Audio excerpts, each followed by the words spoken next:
Hello, everyone. Welcome to Barca News and welcome to the post-match live analysis where we analyze Barcelona matches usually as soon as they end. Today I had to take some time off. Okay, today after the match ended, I had to turn my TV off, take a walk, reflect, because this isn't it. This is not it, ladies and gentlemen. This is not the same Barcelona that we saw last season. This is a shadow of what we saw last season, and it's starting to get concerning. It's starting to become very concerning because one bad match, you're like, okay, everybody can have a bad day off. A second one, you're like, all right. But then a third and a fourth and a fifth and a sixth. And this whole time you're hoping, okay, maybe this time they'll learn. We lost against PSG. Okay. Maybe they'll wake up. We get thrashed by Sevilla. Okay, maybe that was the wake-up call. We lose the Clásico match. All right, well, this one has to hurt, right? It's Real Madrid, our arch rivals. But then it comes to a point where you're like, what is it going to take? What is it going to take for this team to finally wake up and perform?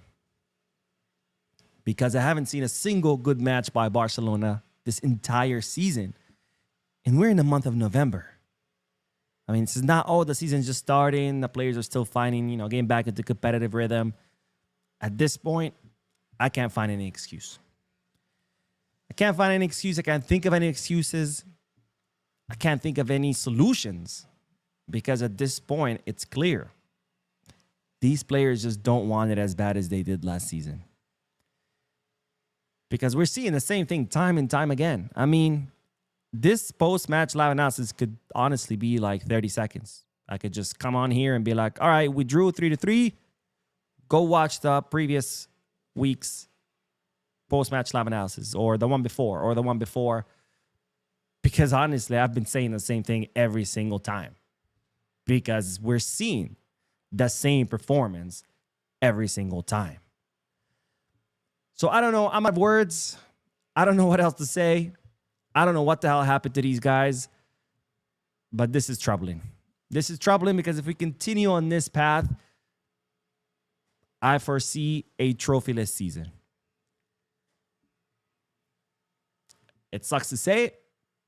It sucks to admit it, but this ain't it. This is not the way to win. This is not the way to compete.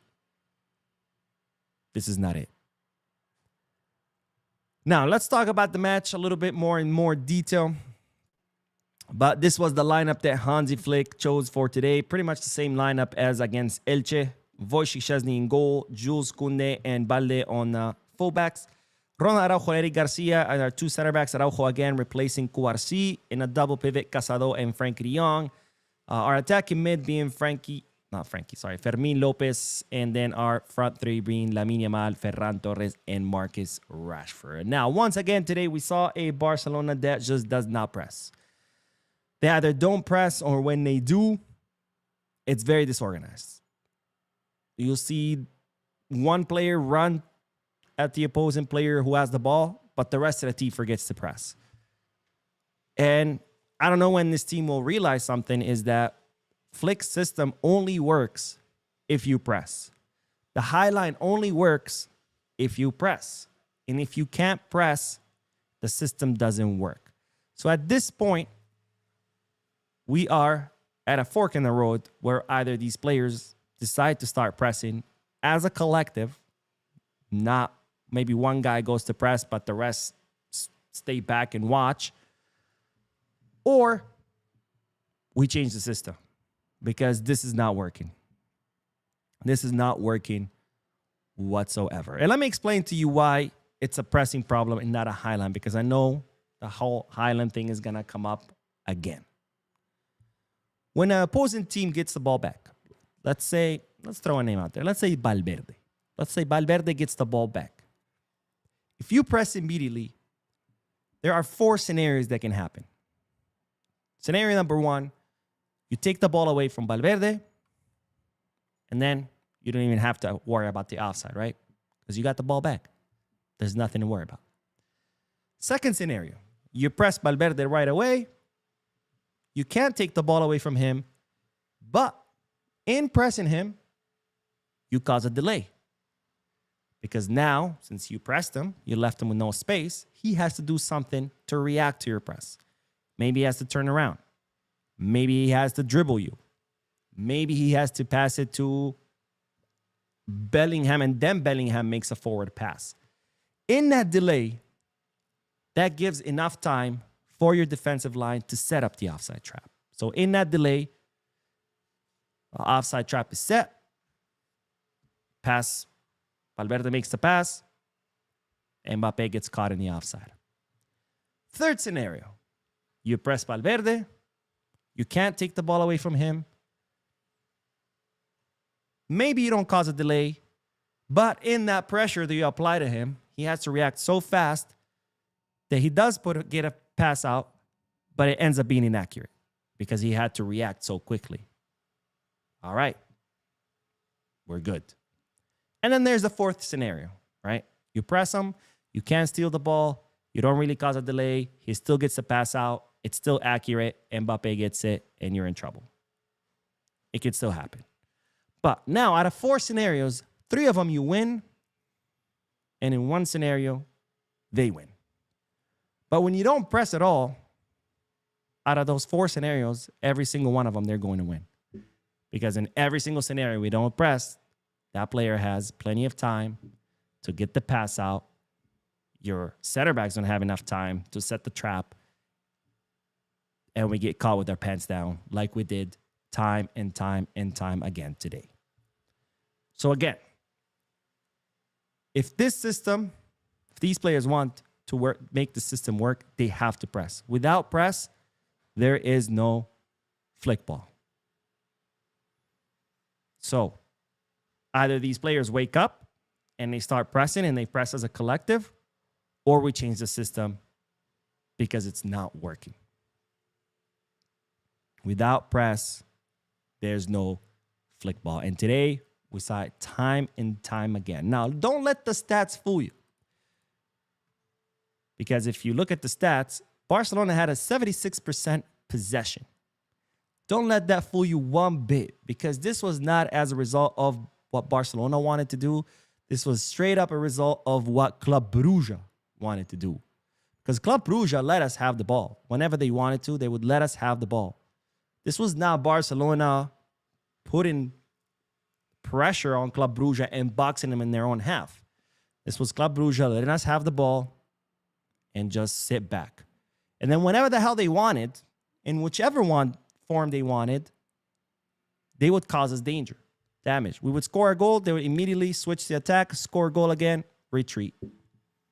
Once again, they would let us have the ball, and then we would score. Oh, they would attack. Again, they would score a goal. They would retreat. So don't let these stats fool you, because at no point was the result of this match a consequence of what Barcelona wanted to do on the pitch. This was Club Brugge doing what they wanted to do and letting us do what they wanted us to do. Now, as far as the players themselves, honestly, the only thing I can think of is that just these players don't want it anymore.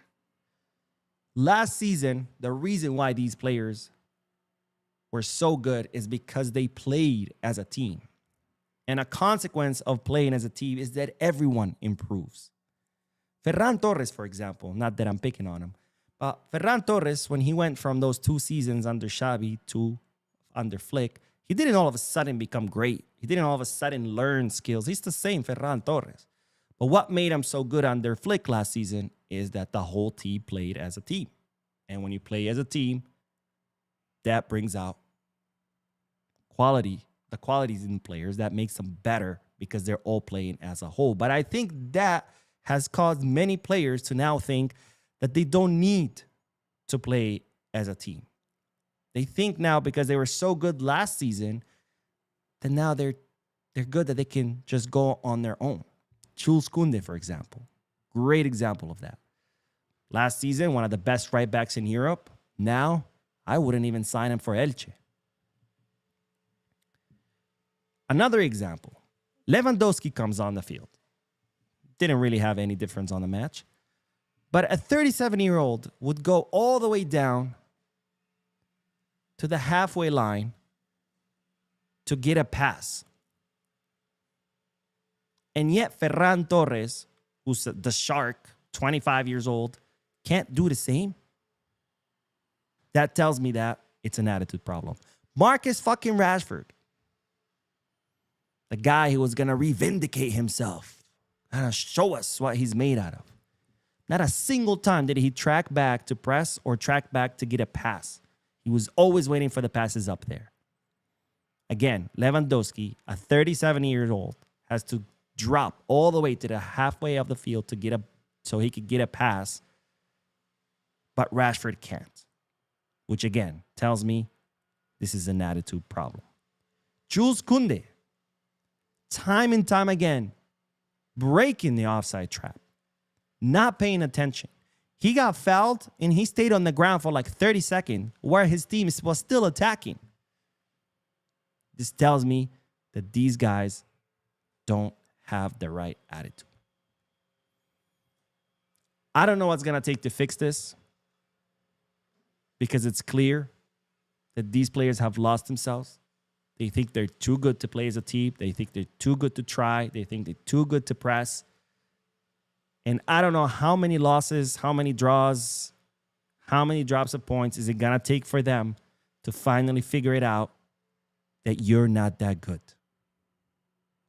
When we had the MSN, neither Neymar, nor Messi, nor Suarez tracked back to press, but guess what? They were the best in the world. So they could do that. They could afford to do that. Because in one play, they could score a goal. You guys can't.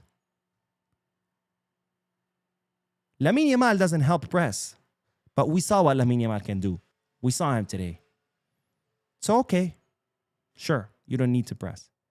But the rest of you, you're not that good. Ferran Torres, you're not even good enough for Barca, let alone not too good to press. Rashford, they didn't even want you in your home club. You're not that good. You need to try more. I don't know what else to say. I see a soulless team. I see a team with no desire, no hunger to win. See 11 individuals on the field, each fighting their own fight. And until that changes, until the attitude of these players change, I don't know how we're going to revert the situation. Now, the silver lining today is that we have Lamine Yamal is back. We saw some of it a little bit against Elche during the first half. He did disappear in the second half. But today, I think Lamine Yamal put out one hell of a performance. We saw it in his goal. We saw it in the own goal that he caused. We saw that he was constantly asking for the ball, constantly looking for solutions. Like he wanted to win the match on his own. I don't see that from a lot of the other players. Fermin Lopez, again, another match where he was everywhere. Frankie de Jong, really good match as well. Eddie Garcia, probably the only one you can say from the entire defensive line. Even though I think Araujo had a decent match. But Koundé, I don't know what we're waiting for. Koundé needs to go to the bench. I mean, if it was possible, I would even send Koundé to play with Barca Athletic. It's not possible because once you play with the first team, you can't. When you're a first team player, you cannot drop down. But Koundé needs to go. Koundé needs to go. Balde, great offensively, horribly defensively. And if Marcus Rashford is not even going to bother to track back to help the press, I mean, we have a huge hole right there. We got neither Balde nor Rashford that can press or defend. We have a huge gap there.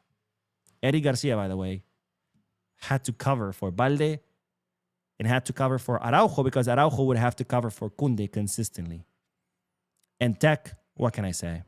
That guy just doesn't have the level to be a Barca goalkeeper. He just doesn't. And to think that people compared him to Ter Stegen and said he was better, I don't know what you guys were watching. I don't know what you were smoking.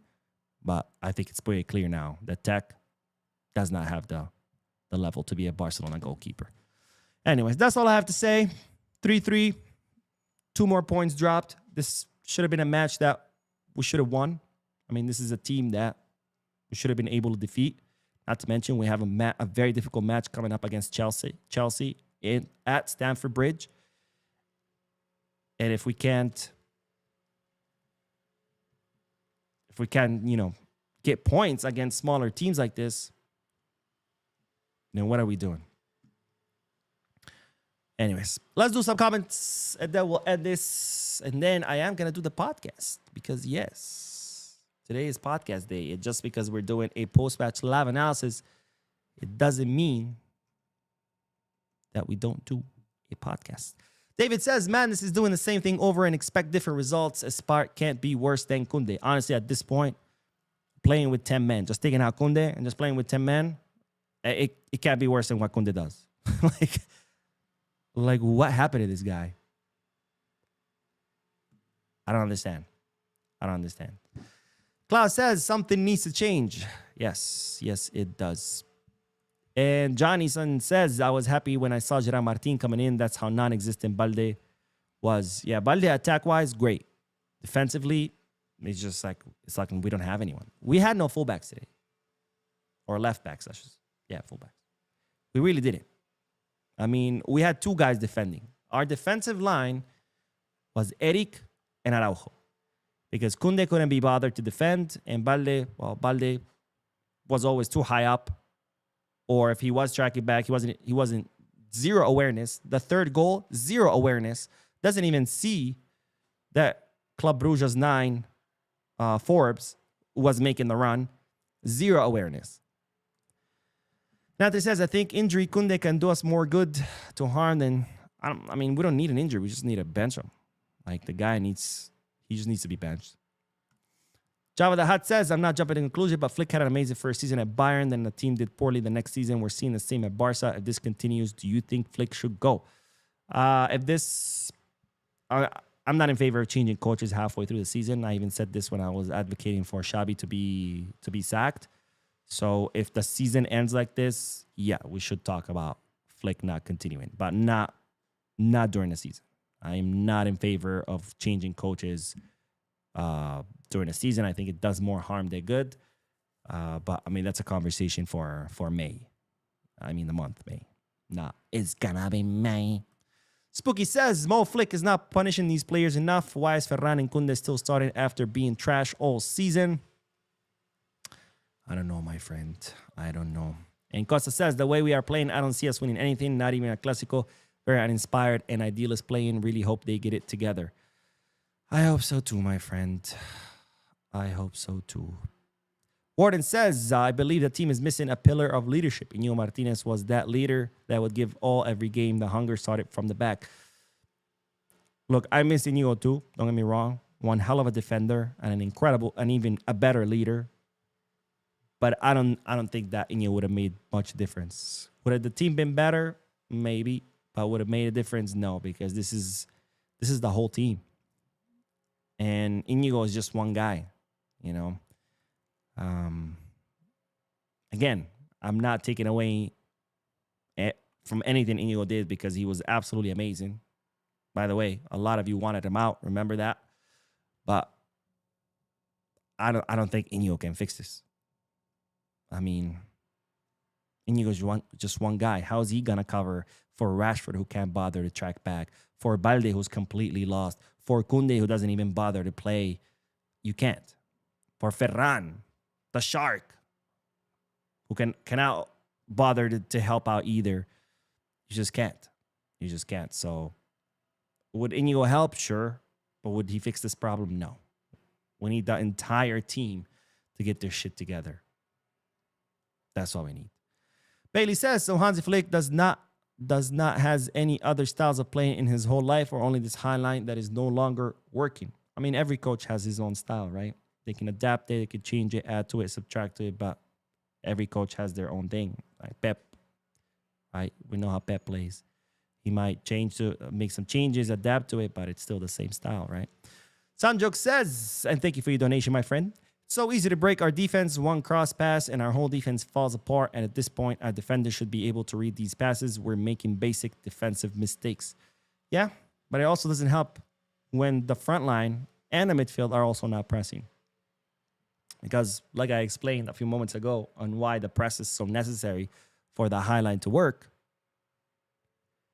And if you don't do the press, The highline's never going to work. It just won't. You need the two of them. They're complementary. And Barca Mama says, totally agree. No motivation, no desire, no teamwork, no follow through. Yeah. And I don't know what's going to take to change it, honestly. McBarca says, I think the problem is there is no leader for the Highline. McBarca. Told you, bro. It wasn't me. See, you were blaming me for the losses, for doing the watch-alongs. No watch-along today. Well, I guess we didn't lose, but it might as well have been a loss because the way they played, I mean, it was absolutely pathetic. It was absolutely pathetic. But see, it's not my fault, McBarca. I mean, Ken says, flick out. For me, to be honest, you work with that, with what you have. Forget about this intensity stuff. Play at the level you can maintain. I mean, again, I've talked about this before. To think that somehow just Flick's system requires intensity is delusional. Any system in football requires high intensity. And if you can't keep up, then you have no business playing elite football. You know, you think that teams that park the bus don't run? They run just as much. Actually, if you look at the stats, teams that park the bus actually run more because they're constantly chasing the ball. And it takes a lot more energy to chase a ball than to make a pass. So this delusion out there that somehow Flick's system requires high intensity and it's the only system in the world that requires high intensity, and as a result, the players are going to be tired and fatigued and injured, that's delusional. Every system in football requires high intensity. It just depends on when you're going to deploy it. In Barca, we look to deploy it in the opponent's third. When you park the bus, you deploy it in your own third, but you're still deploying it. This is elite football. There is no such thing as a system that does not require high intensity. Otherwise, you get ran over left and right. Van Lee says, Mo, I'm seeing a lot of complaining about no tactical solutions. Bernal and Gabi should be able to play after Valentine's Day. How do you want to see the team lineup and what adjustments? Well, my guess is that if Gabi does come back by Valentine's Day, it's not going to be like, oh, you're back? Cool. Go on to the field. It's going to take some time. Because, again, it's a surgery. So we'll see. But Bernal, I mean, I don't think this is the season for Bernal to be like getting consistent minutes because he just came back from a very serious injury. I think next season we'll see him playing more consistently. And I think Bernal next to Frankie with Pedri in front of them, I think that's how I would like to see it. But again, this is not the season to do it. Mike says, the thing, Mo, is that Koundé does not have competition. You see Eric and think, fuck, I can slack off. Who's going to take my spot? Well, that's the thing. I don't think it's even Eric because now Eric is the starting center back. So, yeah, he technically has no competition whatsoever. He has zero competition right now. At least when it was, Kouarsi and Iñigo or maybe Kouarsi and Araujo, then, yeah, Eric could have been competition for Koundé. But now Eric is the starting center back. So, yeah, he has zero competition. But, yeah, I do agree. He has no competition. Alexi says, Balde was so disappointing tonight. I'll take Martin every day of the week. That kid gives his heart every single match. He actually defends, and honestly, he can cross better than Balde. See, you guys said I was crazy for defending Gerard Martin. I get Gerard Martin. I mean, if skilled versus skill, obviously Balde is a million times better, but it's just not about skills, It's also about mentality, performance, desire. I mean, look at Fermin. He plays his heart out. Almost much better player. But yet Fermin, 2 assists today. Why? Because he's everywhere. The guy wants to win. And he wants to win with everything he has. So it's not about just skill. And you're right. Lately, Balde, since he came back from injury, he just doesn't look like he wants it enough. Look at Rashford. The guy has the same face the entire match. Like, he does not transmit to me like he is. Like, Fermin gets so mad. He's so passionate. And I'm not saying, everybody should be like that. But when you're just, like, completely emotionless, like, I want you to transmit that you want to be there at least. I want to feel like you want to be there. And you're not just there so you can cash your check at the end of the month. But anyways, Barca says, Mo, do you know what's funny about 3 seasons ago? Our transfer target had to be fullbacks. 3 years later, we have a fullback problem. Yeah. No kidding. And we have a donation from One Dan Music. Says the players are tired. That's why Highline is bad. No, it's not that the players are tired. There's no press. And without press, there's no Highline. It's as simple as that, my friends. Mohammed says, hi, Mo. This is very unsettling. I watched Flick's conference, and he was upset when journalists asked him if it's time to change his Highline tactics. He'll keep doing it. We are doomed. I mean, again, without press, there's no Highline. So, yes, as long as the players don't press, the Highline will continue to be a problem. Devanko says, in my opinion, Barcelona shouldn't play Rashford shouldn't pay Rashford's buyout clause. They should look for someone else to fill that position. Yeah, honestly, I haven't seen enough to want to pay 30 million plus his salary. I just don't see it. Just don't see it. Street Fighter says, right now I'm starting to consider new manager because we are not improved. We are getting even worse. Again, switching manager halfway through the season is suicide. So no. If you want to talk about a possibility of changing managers, I think that's a conversation for May or June. But anyways, that is all, ladies and gentlemen. I am going to do the podcast. I know it's already 7:30 p.m., so I'll probably start it at 8. So stay tuned to the channel because, of course, we do have news to cover. Don't forget to hit the like button, subscribe to the channel, drop a comment. Let me know your thoughts about the match down below if you're watching this once it ends. I will see you guys in the podcast. And as always, peace, guys.